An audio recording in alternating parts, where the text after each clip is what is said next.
கிரிக்கெட்ல ஜாம்பவான், இசையில ஜாம்பவான், திரையுலகத்துல ஜாம்பவான்னு ஒவ்வொரு துறையிலயும் அசைக்க முடியாத இடத்துல இருக்கிறவங்கள ஜாம்பவான்னு சொல்றோம். ஜாம்பவான அடைமொழியில இவ்ளோ பெருமைப்படுத்துறோம். அப்போ உண்மையிலே ஜாம்பவான்னா யாரு? அப்படி என்ன பண்ணாரு? இத்தனை வருஷ காலமா ஜாம்பவான மறக்க முடியாத அளவுக்கு நம்ம சராசரி வார்த்தைகளை பயன்படுத்துறோம்.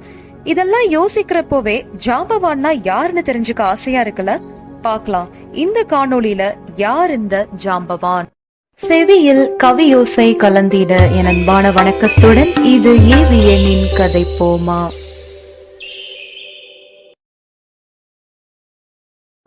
நம்ம ஏற்கனவே பார்த்த காணொளியில ஜாம்பவான பத்தி பாத்திருக்கோம். அதுல ஜாம்பவான வானரமா காட்டியிருப்பேன். ஏன்னா நிறைய இடத்துல ஜாம்பவான குரங்கு வடிவத்துல சொல்லிருப்பாங்க. அதனாலதான் நான் ஜாம்பவான வானரமா காட்டியிருப்பேன். ஆனா இந்த காணொளியில அவரை எந்த உருவத்துல பார்க்க போறோம்னா கரடி உருவத்துல பார்க்க போறோம். ஏன்னா ஒரு சில குறிப்புகள்ல அவரை கரடி உருவமா சொல்லிருக்காங்க. ஜாம்பவானோட பிறப்பே ரொம்ப வித்தியாசமானதுதான். பிரம்மாவோட கொட்டாவில இருந்து வந்தவர் தான் ஜாம்பவான்னு சில பேர் சொல்றாங்க.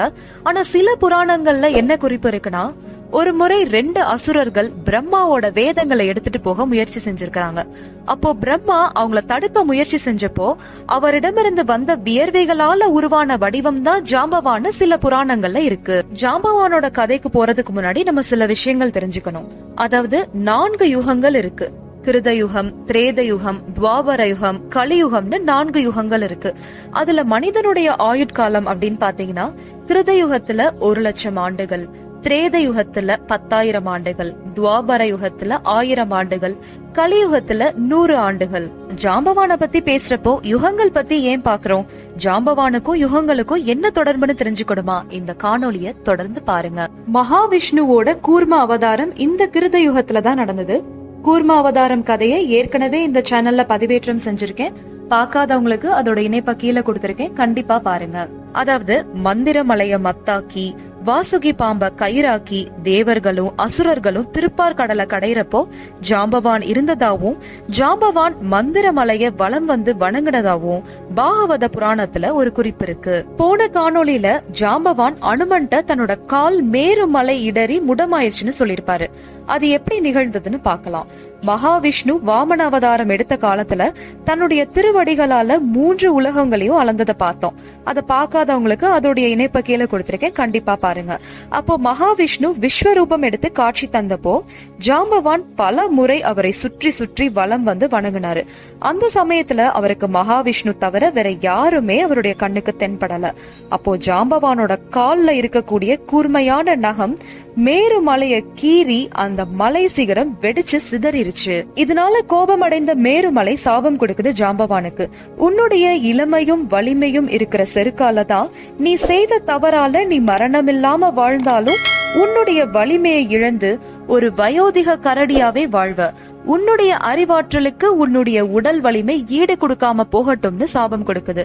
இந்த சாபத்தினாலேயே ஜாம்பவானுக்கு மரணம் இல்லைனாலும் உடல் வலிமையை இழந்து தன்னோட அறிவாற்றலையும் மனோவேகத்தையும் மட்டுமே பயன்படுத்தி வாழ ஆரம்பிச்சாரு. அதனாலதான் ராம அவதாரத்துல சீதைய ராவணன் கடத்திட்டு போனப்போ வானரங்கள் அத்தனை பேரும் கடலை கடக்க பின்வாங்கினப்போ ஜாம்பவான் மட்டும்தான் முன் வந்து அனுமன்ட்ட இருக்கிற ஆற்றலை அவருக்கே எடுத்து சொல்லி நம்பிக்கை கொடுத்து அனுமனை இலங்கைக்கு அனுப்பி வச்சாரு.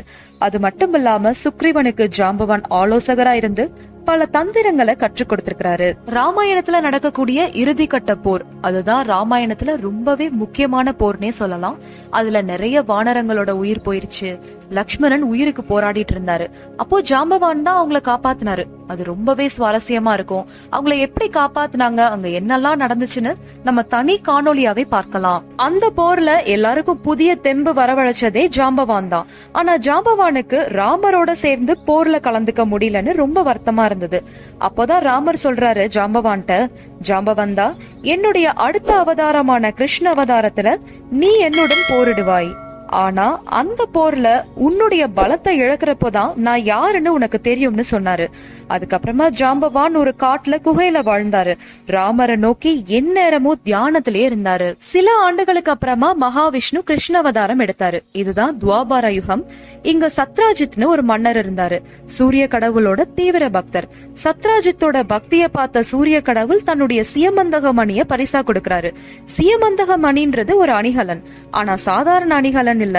அந்த அணிகலன் யாருகிட்ட இருக்கோ அவங்க இருக்கிற இடம் அனைத்து செல்வமும் பெற்று செழிப்போட இருக்குமா. அப்படிப்பட்ட சியமந்தக மணியை தான் சத்ராஜித் பரிசா வாங்கியிருந்தாரு. அத தன்னுடைய அரண்மனையிலேயே வச்சிருந்தாரு. இத தெரிஞ்சுக்கிட்ட கிருஷ்ணர் மக்கள் நலனுக்காக கொடுக்கணும்னு மன்னர்கிட்ட கேக்குறாரு.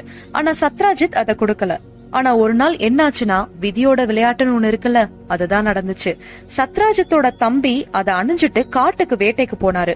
அங்க ஒரு சிங்கம் அவரை கொன்னு அந்த சியமந்தக மணியையும் எடுத்துட்டு போயிருச்சு. சிங்கம் எங்கேயும் போகல, ஜாம்பவானுடைய குகைக்கு போயிருச்சு.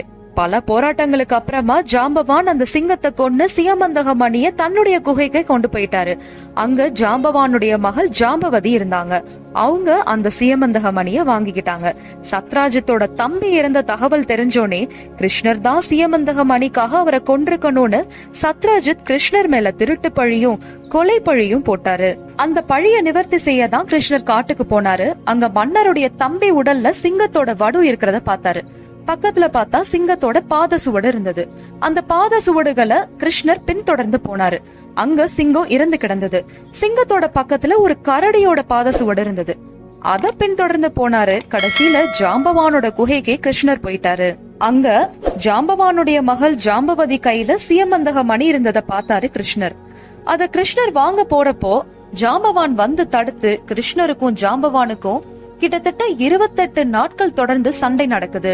ஜாம்பவான் படிப்படியா சோர்வடைறப்பதான் உணர்ந்தாரு, தன்னை பலவீனப்படுத்த யாரால முடியும். ஆஹா, மகாவிஷ்ணு அவதாரமான கிருஷ்ணர் அல்லவா இவர்னு உணர்ந்தாரு. அப்பதான் ஜாம்பவானுக்கு ஞாபகம் வருது, மகாவிஷ்ணுவோட போன அவதாரத்துல ஜாம்பவானுக்கு கொடுத்த வாக்குப்படி ஜாம்பவானோட போரிட முடிஞ்சது. ஜாம்பவான் கிருஷ்ணரோட போரிட்டதுக்கு மன்னிப்பு கேட்டு சியமந்தக மணியை கொடுத்தது மட்டும் இல்லாம தன்னுடைய மகள் ஜாம்பவதியும் திருமணம் செஞ்சு கொடுத்தாரு. இந்த விஷயம் தெரிஞ்ச சத்ராஜித் கிருஷ்ணர்கிட்ட மன்னிப்பு கேட்டாரு. அப்போ கிருஷ்ணர் சியமந்தக மணிய சத்ராஜித் கிட்ட கொடுக்கறாரு. ஆனா சத்ராஜித் அதை வாங்க மறுத்தது மட்டும் இல்லாம தன்னுடைய மகள் சத்யபாமாவையும் திருமணம் செஞ்சு கொடுத்தாரு. இப்படி ஜாம்பவான் மகாவிஷ்ணுவோட அவதாரத்திலயும் இருந்திருக்கிறாரு, 3 யுகத்திலயும் வாழ்ந்தத பார்த்தோம். மரணம் இல்லாம வாழ்ற இவரு இந்த கலியுகத்துல எங்க இருக்கிறாருன்னு கண்டிப்பா எல்லாருடைய மனசுலயும் கேள்வி எழும் இல்லையா? அப்படி ஒரு அசைக்க முடியாத இடத்துலதான் ஜாம்பவான் இருக்கிறாரு. அதனாலதான் எந்த துறையிலயும் அசைக்க முடியாத இடத்துல வெற்றியோட இருக்கிறவங்களதான் ஜாம்பவான்னு சொல்றோம். எப்பவுமே ஒரு கதையினை எடுத்தா அதுக்கு முடிவு உண்டு. ஆனா ஜாம்பவானோட இந்த காணொளியில அவருடைய கதைக்கு முடிவில்லைன்னு சொல்லி முடிவடைகிறது. என்னோட சேனலை சப்ஸ்கிரைப் பண்ணுங்க, பக்கத்துல இருக்கிற பெல் பட்டன் அழுத்துங்க. என்னோட காணொளி பிடிச்சிருந்தா லைக் பண்ணுங்க, நிறை குறைகளை கமெண்ட்ல சொல்லுங்க. நன்றி, வணக்கம்.